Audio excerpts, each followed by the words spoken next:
दर्शकों नमस्कार, DKP news पर आपका स्वागत है। अभी हम आम आदमी पार्टी के कार्यालय में हैं।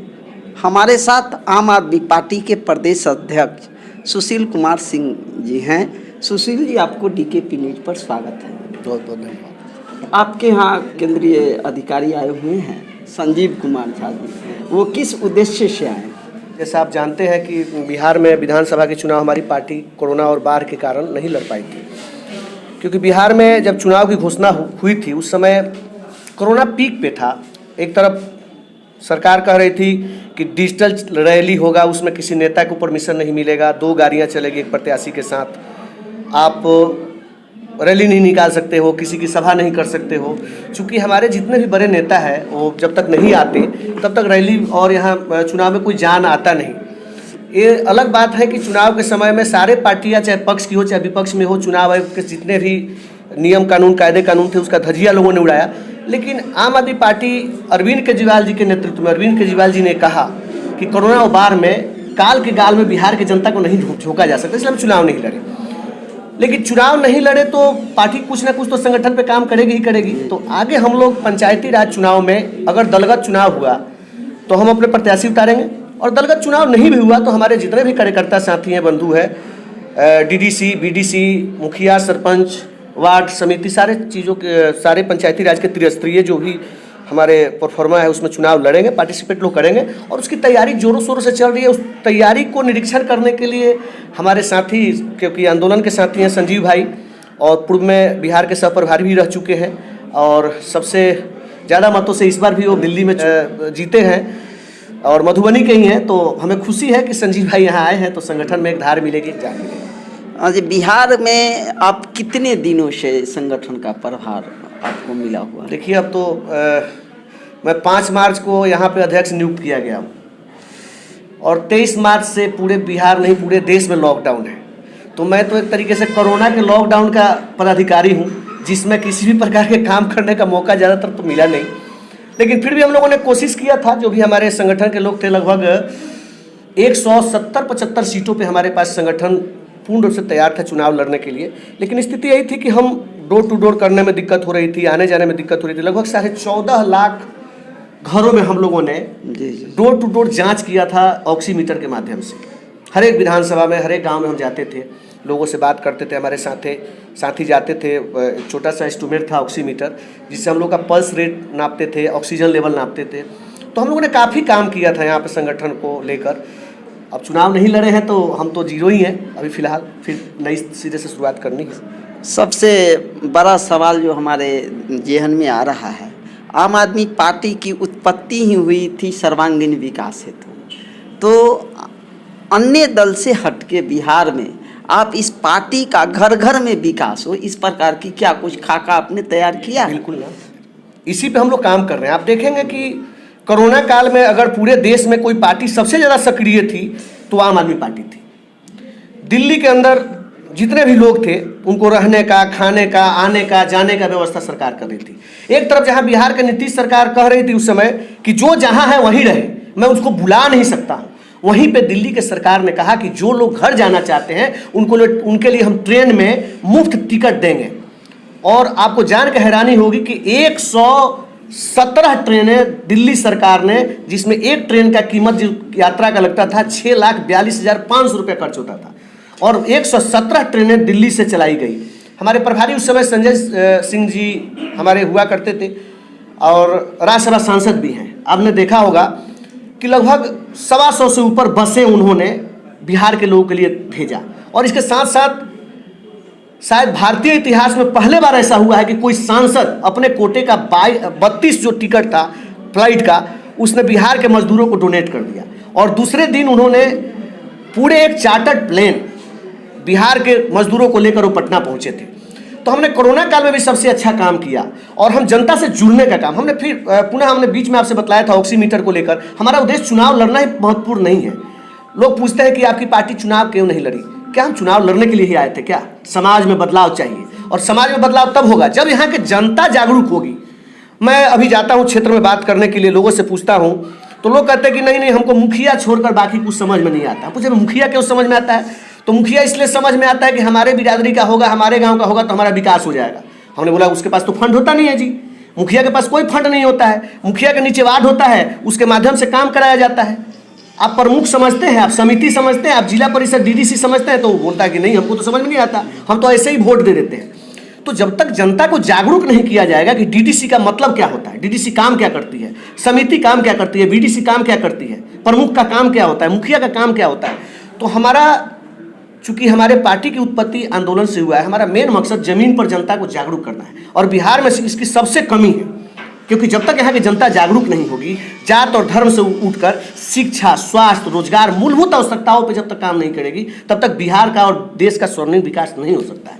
तो इन सब चीज़ों की तैयारी चल रही है और हमारे कार्यकर्ता आज भी ज़मीन पे जाते हैं, लोगों से बातचीत करते हैं और इसकी कड़ी लगातार पिछले 7-8 सालों से बिहार में हमारे कार्यकर्ता डोर टू डोर, चाहे वो कितना बड़ा भी पदाधिकारी हो, लेकिन वो गांव में जाने से, लोगों से बात करने से वो नहीं घबराता, हिचकिचाता और जाता है। और जितना उससे समय हो पाता है, 1 घंटा 2 घंटा, हफ्ते में 1 दिन, महीने में 1 दिन, वो जाता है, काम करता है, निस्वार्थ रूप से काम करता है। सुशील जी, आपने बहुत विस्तार से पार्टी के बारे में कई आयाम को दर्शाया, जो आपका विशिष्ट काम चला यहाँ से लेकर केंद्रीय टीम तक। अभी वर्तमान में जो आम आदमी पार्टी के प्रधान और दिल्ली के मुख्यमंत्री अरविंद केजरीवाल जी हैं, वो किसान का जो आज 40वां दिन है, संघर्षरत हैं, 40 किसान बलिदान भी हो चुके हैं, वो उनका साथ भी दे रहे हैं। सुधार लीजिए, 50 से ज़्यादा हो गए जी। तो बिहार में आप कुछ कर रहे हैं कि नहीं अपने? देखिए, बिहार के जनता को मैंने आपसे कहा कि जागरूक होने की जरूरत है। जो कानून मोदी सरकार अभी लेकर आई है, 2005 ईस्वी में यहाँ पे नीतीश बाबू ने लागू कर दिया था उस कानून को, और जिसके माध्यम से उन्होंने यहाँ पे उन्होंने पैक्स का गठन किया था। आपको जान के हैरानी जी 2006 से मंडी सिस्टम हटा दिया, एपीसी खत्म हो गया, बाजार समिति यहाँ खत्म कर दी गई। आज बिहार की स्थिति है, लोग जानते भी नहीं होंगे बिहार में किसान है। आप जाइए आरा, बक्सर, कैमूर, सासाराम की तरफ जाइए, धान का कटोरा उसको बोला जाता है, इतना धान वहाँ उत्पादन होता है। आप जाइए खगड़िया में, पूर्णिया में जाकर देखिए वहाँ पर कितने मक्के का उत्पादन होता है। आप मक्के का कीमत एक तरफ से एमएसपी फिक्स करते हैं 1830 रुपया, और 900 रुपये में मक्का यहाँ नहीं बिकता है, बिकता ही नहीं है। धान का कीमत आप फिक्स करते हैं 1868 रुपया, और धान का कीमत जो यहाँ पर आपको मिलता है 1100 रुपया। अभी भी चलिए, मैं सिर्फ दर्शाना चाहता हूँ कि एक तरफ जैसे ही मंडी खत्म हुआ, आपका धान यहाँ बिकना बंद हो गया, और जैसे ही आपने ओपन मार्केट किया, वही मक्का बंगलुरु में जाइए तो बिकता है 1800 1850 का, लेकिन खगड़िया का किसान जब उस बंगलुरु तक लेके जाता है, उस मंडी में वहां तक पहुंचाने के लिए, तो उसका ढुलाई ही लग जाता है 2000 रुपये। उसी मक्का का आटा लीजिएगा तो 120 रुपये का मिलेगा। तो आप कहते हो कि हमने मंडी खोल दिया, अब राज्य के किसी दूसरे कोने में चल जाओ, लेकिन दूसरे कोने में ले जाने के लिए पैसा खर्च किसान क्यों करेगा? समझिएगा, चीजों को तो समझ में आएगा, क्योंकि इस आंदोलन को लोगों ने पंजाब, हरियाणा, राजस्थान और यूपी का आंदोलन बना दिया है, उत्तराखंड का बना दिया। लोग कहते हैं बिहार का किसान इंटरेस्टेड नहीं है। अरे बिहार के किसानों को तो आपने सत्यानाश कर दिया। लगभग 22 जिले में नीलगायों का इतना आतंक है कि लोग फसल बोने से डरते हैं। आप चल के घूमिए ना बिहार में, आप चलिए पूर्वी चंपारण, पश्चिमी चंपारण, छपरा, सिवान, गोपालगंज, आरा, बक्सर, कैमूर, सासाराम, चलिए इधर औरंगाबाद, जहानाबाद, एक लाइन से जाइए, आतंक है नीलगायों का। खेत में फसल उगता नहीं है, को खाने के लिए दौड़ जाते हैं, और कहीं गलती से कुछ फसल हो भी गया, उस स्थिति में बंदर आ जाते हैं। आप किसान वो तो देगा, लेकिन खेत से घर में कैसे पहुंचेगा, इसकी व्यवस्था सरकार नहीं कर पा रहा है। यूरिया खरीदने जाइए, 267 रुपये 45 किलो का दाम है, 267 रुपया। कभी यूरिया किसान को 267 रुपये में नहीं मिलता है, 350, 300, 400, 500 मिलता है। जब किसान एक तरीके से फैक्ट्री में जो आइटम बन रहा है, उसका कीमत अगर एमएसपी से ऊपर बेचा जा रहा है, एमआरपी से ऊपर बेचा जा रहा है, तो किसान को इसका मांग का समर्थन क्यों नहीं करना चाहिए? चाहे अरविंद केजरीवाल कर रहे हैं, चाहे आम आदमी पार्टी, कि किसान अगर गन्ना उत्पादन करता है, अगर मक्का उत्पादन करता है, अगर धान उत्पादन करता है, अगर गेहूं उत्पादन करता है, उसका एमएसपी अगर 1850 है, तो किसी भी कीमत पर 1850 से नीचे नहीं बिकना चाहिए। यह बहुत बड़ा मौका है जनता को जागरूक करने का, तो जनता के बीच जाकर उसको बड़े भाई, जिस दिन सदन में इस कानून को पास किया जा रहा था, हमारे राज्यसभा सांसद संजय सिंह ने सदन के अंदर घुस के उसको फाड़ दिया था, बिल को फाड़ा था और माइक भी तोड़ा था, पूरा दुनिया देखी। आज अरविंद केजरीवाल जो वहां किसान शहीद हो रहे हैं, उनको 1 करोड़ का देशभक्ति का उपाधि भी दे रही है। वहां पे हमारे कार्यकर्ता जाकर, और जो भी लोग हैं उनको खाने का बिल फाड़े हैं, सुनिए, सारे चीजों को जाकर हम कर रहे हैं। और आपको जान के हैरानी होगी कि देश में इकलौता राज्य दिल्ली ऐसा है जहां पे लगभग 80 के आसपास गांव है, बड़े बड़े गांव, और वहां पे स्वामीनाथन रिपोर्ट को माना गया है दिल्ली में, और वहां एमएसपी नहीं, वहां पे गेहूं का समर्थन मूल्य 2607 रुपया है और धान का समर्थन मूल्य 2600 रुपया है। आप जाकर पता कीजिए गेहूं लगभग दिल्ली में। तो दिल्ली एक ऐसी सरकार है जहां पर किसानों की फसल की क्षतिपूर्ति का सबसे ज्यादा वहां पे 50,000 रुपया प्रति हेक्टर वहां पे मुआवजा दिया जाता है। बिहार में तो बाढ़ आ गया था, डूब गया धान, और बोला गया किसानों को मिलेगा, मिलवे नहीं किया, सबका धान डूब गया। एक बार नहीं डूबा, 2 बार डूब गया। तो इसीलिए तो मेरा प्रश्न है, जो इसमें आप चूंकि बिहार के वो प्रदेश अध्यक्ष के रूप में आप यहाँ के किसानों को जागरूक करने के लिए क्या कोई सभाएं वगैरह कर रहे हैं या कोई अभी योजना है या नहीं? हमारे जो साथी हैं जो ग्रामीण स्तर पे रहते हैं, क्योंकि शहरों में किसान रहते नहीं है, दुर्भाग्य है कि सारा पॉलिटिक्स शहरों से चलता है, लेकिन बिहार का 89% लोग बिहार का लगभग गाँवों में रहता है, और हमारे कार्यकर्ता भी लगभग गाँवों में रहते हैं। हमारे गांव में कार्यकर्ता डोर टू डोर जा रहे हैं, लोगों से बात कर रहे हैं, जहां लोग गुमराह करने की कोशिश कर रहे हैं। मैं एक छोटा सा सूचना आपको और दे दूं बिहार को लेकर। मैं एक दिन नबीगंज प्रखंड है, आप जाइएगा, सीवान के अंदर एक विधानसभा है, गोरियाकोठी, जिला सीवान है और प्रखंड है आपका, वहां जाएंगे तो नबीगंज प्रखंड के अंदर मैं एक दिन ऐसे ही डोर टू डोर करते हुए जा रहा था। तो उस प्रखंड के अंदर प्रखंड के विकास पदाधिकारी और बहुत सारे कृषि विभाग के लोग आए थे और जनता को बैठा के बोल रहे थे कि जो आधार कार्ड लेके आएगा और जो साइन करेगा हम उसी को इस मीटिंग में बैठने देंगे। जनता वहां तो लोगों को लगे कुछ पैसा मिल जाए, तो लोग जाके आधार कार्ड लेके अपना नाम लिखा रहे थे। और वहां पे जो कृषि अधिकारी थे वो बार बार लोगों को बतला रहे थे कि ये वाला गेहूं बोइएगा तो फसल ज्यादा होगा, ऐसे इस खाद को बोइएगा तो इसमें ज्यादा आपको फसल मिलेगा, इस दवाई को डालिएगा तो इससे घास खत्म हो जाएगा। और मैंने देखा कि वहां पे कॉपी घुमाया जा रहा था, सबसे साइन करवाया जा रहा था। मेरे पास कॉपी आई, मैंने पलट दिया, मैं हाथ उठाया, मैं अपना परिचय दिया और मैं बोला कि आप क्यों जनता को मूर्ख बना रहे हैं? आप इसमें समर्थन पे साइन करवा रहे हैं कि बिहार के किसानों ने कृषि बिल का समर्थन कर दिया और अब जनता को दूसरा चीज बतला रहे हैं। यहाँ लोगों को बतलाया भी नहीं जाता है कि हम क्या करते हैं। बिहार की सरकार नीतीश बाबू के फोटो लगाकर और मोदी जी का फोटो लगाकर यहाँ जनताओं को गुमराह करती है। आप मुझे बताइए कि आप पत्रकार हैं, आपके बातों को लोग ध्यान से सुनते हैं, नेताओं के बात को ध्यान से लोग नहीं सुनते हैं, उनको लगता है कि पॉलिटिक्स कर रहे हैं। आप क्यों नहीं इस बात को घर घर तक पहुंचाने का काम करते हैं? सरकार जब यदि एक तरफ से सरकार से लड़ना हो तो उसमें मीडिया का भी जरूरत है, सारे लोगों का जरूरत है। हम लड़ रहे हैं, हमारी जितनी कैपेसिटी है, अंधेरा है, हम नहीं कहेंगे कि हम हाइपर लाइट है, हम बहुत बड़े लाइट है, लेकिन दिया है, हमारा अपना प्रकाश है, हम टिमटिमा रहे हैं, लेकिन हम उस प्रकाश से अंधेरे को मिटाने की कोशिश कर रहे हैं। आम आदमी पार्टी का कार्यकर्ता वही दीपक के रूप में हर एक गांव में जा रहा है, लोगों से बात कर रहा है। बात आपने बहुत अच्छा प्रश्न किया, जो आप क्या कर रहे हैं। जब हमारे DKP न्यूज चैनल को देखेंगे तो लगभग 25-30 वीडियो मैं कृषकों पर बना चुका हूं और बहुत बेबाक ढंग से रखा हूं। किसान सिर्फ अपनी लड़ाई नहीं लड़ रहे हैं, वो पूरे देश की लड़ाई लड़ रहे हैं। 1955 में जो कानून बना था, जो कोई आदमी कालाबाजारी नहीं कर सकता है, स्टोरेज करके माल को नहीं रख सकता है, तो स्वाभाविक है उससे महंगाई चरम पर बढ़ेगी। जो ही आप किसी चीज को स्टोर कर दीजिएगा, कालाबाजारी करिएगा, तो उसकी कीमत बढ़ेगी और तब तक उस पर कोई कानूनी कार्रवाई नहीं होगी जब तक कि उसका दुगना कीमत न हो जाए। और इस साल दुगना हुआ, मान जाइए 15 रुपए गेहूं खरीदा तो 30 रुपए तक कोई कानूनी कार्रवाई नहीं होगी, फिर अगले साल 60 रुपए तक। मुझे खुशी है आपके बातों से, मुझे खुशी हुई कि आप लोग किसानों के लिए लड़ रहे हैं। ये मेरा हाथ टूटा हुआ है, देखिए मीटिंग थी, मुझे कपड़ा नहीं पहन सकता था, किसान का बेटा हूँ, सब्जी उगाना भी जानता हूँ, काटना भी जानता हूँ, बेचना भी जानता हूँ। चुनाव नहीं लड़े हम लोग, तो हम सोचे कि जब चुनाव नहीं लड़े तो मैं करूँगा क्या? व्यवसाय तो मेरा कृषि है ना। तो मैं बड़े फख्र के साथ, मेरे पापा आलू का बीज रखे थे, तो आलू का खेती हमने कर दिया। 40 रुपए किलो बीज बिक रहा था, तो मैंने पापा से कहा कि पापा बोले कि बेच देते हैं इसको। मैं बोला कि पापा बेचेंगे नहीं, जब 40 रुपए किलो आलू बिक रहा है तो हम बो देंगे, तो 10 किलो आलू बोएंगे तो कम से कम 1 क्विंटल तो हो ही जाएगा, 90 किलो तो हो ही जाएगा, खाद बिया देंगे। तो हमने कुदाल उठाया, फावड़ा उठाया, सारे भाई और पड़ोसियों को बुला के 1.5-2 बीघा आलू रोपवा दिया जुनून में। अब भाई साहब पिछले 10 दिनों से सोच रहा हूँ कि आलू खोद के बेच दूँ, 12 रुपए किलो हो गया। आप मुझे बताइए कि मैंने मेहनत किया, ठीक है, हाथ मेरा उसी में टूट गया, नीलगायों से रक्षा करते हुए मेरा हाथ टूट गया। नीलगायों को बचाने के लिए सरकार को पता नहीं है कि गांव में नीलगायों का आतंक है। हम आलू को बचाने के लिए रात दिन जगे पड़े हैं खेत में।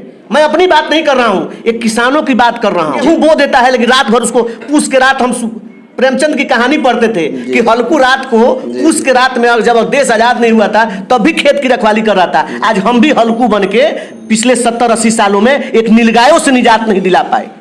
हमारी सरकार नीलगायों से भी निजात नहीं दिला पाई, तो हम किस सरकार की बात करें, कौन से समाज की बात करें? जहां व्यापारियों के लिए कानून बनाया जाता है। आलू जिस दिन उत्पादन होता है उस दिन 10 रुपए बिकता है, और जिस दिन उत्पादन खत्म हो जाता है उस दिन 40 रुपए हो जाता है। खरीदता कौन है? क्या व्यापारी खरीदते हैं? यही किसान का बेटा जाके बाजार से खरीद के लाता है, क्योंकि हमारे पास स्टोरेज की व्यवस्था नहीं है। घर में जब हम 5 क्विंटल आलू रखते हैं, गर्मी के दिन में जून जुलाई में एक आलू सड़ जाता है, तो हम तो सोचते हैं कि भाई सड़ जाएगा, इससे अच्छा है कि बेच दें इसको। और जैसे बेच देते हैं, खत्म हो जाता है घर का आलू 40 रुपए किलो, प्याज 50 रुपए किलो, गोभी 100 रुपए किलो। क्यों?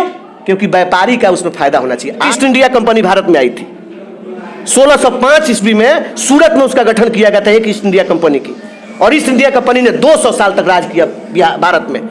मैं पूछना चाहता हूं, आज 2-2, 4-4 कंपनियों के लिए क्यों कानून बनाया जा रहा है? अभी सुशील जी मैं आपको बता दूं, ये अभी तो 40, 50 और 100 रुपए में मिल जाता है। यदि ये कानून रद्द नहीं हुआ तो उसी सामग्री को आप 200-400 रुपए किलो खरीदना पड़ेगा आगामी दिनों में। आपके बात से और दुनिया का कोई आदमी नहीं रोक देगा, क्योंकि उनका जो सैकड़ों एकड़ में गोडाउन बन रहा है, तो उनकी मोनोपोली बनेगी और उस पर कानून जो है उनका संरक्षण करेगा, कवच कुंडल का काम करेगा। मैं तो यही समझाने की बात कर रहा हूं कि महात्मा गांधी ने 1917 ईस्वी में चंपारण के धरती से नीलहो के खिलाफ आंदोलन की शुरुआत की थी। नीलहो के खिलाफ क्या था उनका आंदोलन? उस क्षेत्र में सिर्फ नील की खेती की, मतलब अफीम की खेती की जा सकती। उसी तरीके का कानून ला दिया आपने कि कॉन्ट्रैक्ट खेती होगा, और मैं गांव का इकलौता किसान अगर कॉन्ट्रैक्ट में अपना जमीन नहीं देता हूं तो मेरा जमीन हड़प लिया जाए। तो अंग्रेज के समय बहुत अच्छा आपने याद दिलाई, वो 3 कठिया कानून अंग्रेज सरकार ने लाई थी, लेकिन जब गांधी जी का आंदोलन हुआ तो तुरंत विड्रॉ कर ली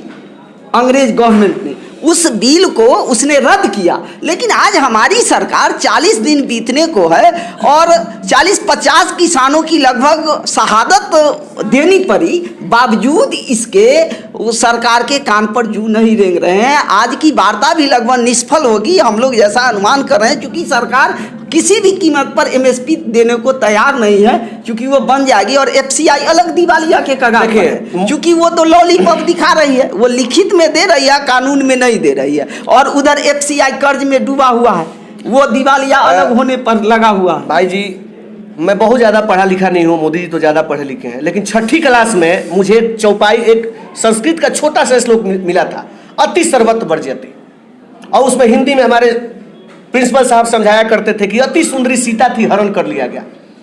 ठीक है, अति बलवान था रावण, तो उसका सर्वनाश हो गया। तो अति यदि किसी चीज का होता है तो उसका अंत होता है। डरना चाहिए सरकार को इस कड़कती ठंड में, 0 डिग्री टेम्परेचर में, बारिश में, कुहासे में, ट्रैक्टर के नीचे रोड पर जो किसान सो के और इतने लाखों की संख्या में बैठा हुआ है, घबराइए मत। जैसे जैसे दिन बढ़ेगा ना, वैसे वैसे आंदोलन बढ़ेगा। अभी तो आप देख रहे हैं कि 50,000 लोग वहां पर है, 1 लाख है, 2 लाख है, 5 लाख है, करोड़ों लोग वहां जुटेंगे। जैसे ही गर्मी का दिन आएगा, ये तो सोची समझी साजिश से इन्होंने ट्रेन बंद कर रखा है। बिहार के अगर यहाँ से लोग जाएं तो 3,000 रुपया बस का किराया लग जाता है। नहीं तो बिहार से भी लोग जाएंगे, झारखंड से भी लोग जाएंगे, बंगाल से भी, सुनिए, लोग जाएंगे और ये आंदोलन और विकराल रूप धरेगा। अगर हमारे किसान भाइयों ने कहा है कि 26 जनवरी को दिन हमारे दिल्ली में अगर ट्रैक्टर परेड करेगा तो करेगा। हम भी किसान के बेटे हैं, नेता बाद में होंगे, किसी संगठन के कार्यकर्ता बाद में होंगे, किसान के बेटा पहले हैं, क्योंकि उस माँ के धरती पे जब पैदा हुए थे, उसी धरती के अन्न बीज से पल भर कर इतना बड़ा हुआ हूँ। और आप भी हुए हैं, और सारे लोग जो मीडिया में बैठे हुए लोग हैं, जो राजनीति में बैठे हुए लोग हैं, जो कॉर्पोरेट को क्या फर्क पड़ रहा है?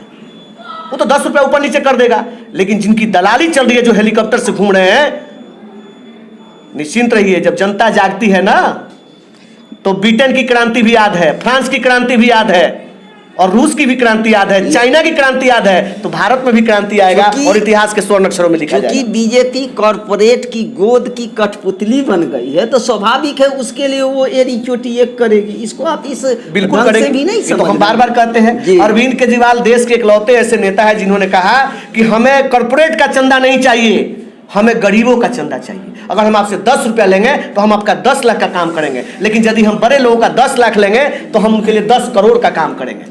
तो गरीबों की पार्टी है, आम लोगों की पार्टी है, आम, इसीलिए इसका नाम आम आदमी पार्टी रखी गई है। अजय, बिहार के जनता के लिए और विशेषकर कृषकों के लिए आपका क्या? बिहार के जनता से यही अपील है कि नहीं जगे तो नहीं जगे घर फूक हवन करने वाले, नहीं जगे तो नहीं जगे वो किस्मत पर रोने वाले। आज जो आंदोलन हुआ है, अगर इसमें बढ़ चढ़ कर आप हिस्सा नहीं लेंगे तो याद करिएगा, इतिहास आपको माफ नहीं करेगा। किसानों का आंदोलन है, आप भी किसान के पुत्र हैं। बिहार के 89% लोग गाँव में रहते हैं जो किसान हैं, चाहे वो भेड़ पालन करते हैं, चाहे बकरी पालन करते हैं, चाहे मछली पालन करते हैं, चाहे गाँव पालन करते हैं, चाहे वो खेती करते हैं, चाहे छोटा मोटा बाजार पर बैठकर सब्जी बेचते हैं, वो सारे लोग किसान के ही रूप में हैं। और आप लोग अगर यदि आज नहीं जगेंगे तो ये देश को बिकते हुए देर नहीं लगेगा। क्योंकि मुझे बचपन की एक बात याद है, मेरे पापा कहा करते थे कि एक दिन 100 साल के बाद अंग्रेज भारत में आ जाएंगे। अब मुझे लगता है कि मैं तो उस समय में हल्के में लेता था कि अब हमारा देश गुलाम नहीं होगा, लेकिन 73-75 साल आज़ादी के बाद धीरे धीरे फील होने लगा है कि आने वाले कुछ सालों में हमारा देश गुलाम हो जाएगा। तो इस गुलामी से बचाने के लिए आपको आगे आने की जरूरत है। और बिहार, जहां दुनिया को जिसने दिशा दिया है, जहां गौतम बुद्ध को भी ज्ञान मिला है, वैसे धरती पर जहां चंद्रगुप्त अब चाणक्य ने इतिहास रचा था, जहां शेरशाह सूरी ने भी एक कंसेप्ट दिया था, उस धरती को धन करने के लिए किसानों को आगे आने की जरूरत है। जो मुझे जानकारी मिली है विशेष सूत्रों से, जो अभी शायद आपका पार्टी की जो कमेटी है डिजॉल्व, बावजूद इसके आपने कहा जो मैं प्रदेश अध्यक्ष का दायित्व तो अभी निर्वहन कर रहा हूँ। देखिए, एज ए प्रदेश अध्यक्ष होने के नाते मैंने अपना कोई मंत्रिमंडल नहीं रखा है।